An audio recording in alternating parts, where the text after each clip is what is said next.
Koľko knížiek by malo mať dieťatko do 1 roka a prečo? Začnite od narodenia kontrastnými knihami, ich výrazné obrázky stimulujú citlivý rozvíjajúci sa zrak. Tieto knihy môžu dokonca stimulovať aj sluch. Dieťatko sa potom za nimi otáča, tým cvičíte aj jeho motoriku. Okolo 3 mesiacov nevynechajte knižky s matovými prvkami. Táto matová je aj zvuková. Okolo pol roka knižky s pohyblivými prvkami na cibrenie jemnej motoriky. Slovnú zásobu trénujte s knižkami s množstvom obrázkov. Nevynechajte ani zvukové knihy.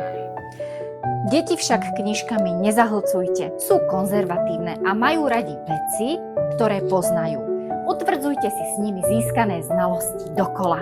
Citlivo knihy vymieňajte tak, aby bolo po ruke vždy pár aktuálnych knižiek. Keď príde čas na novú knižku, určite to poznáte.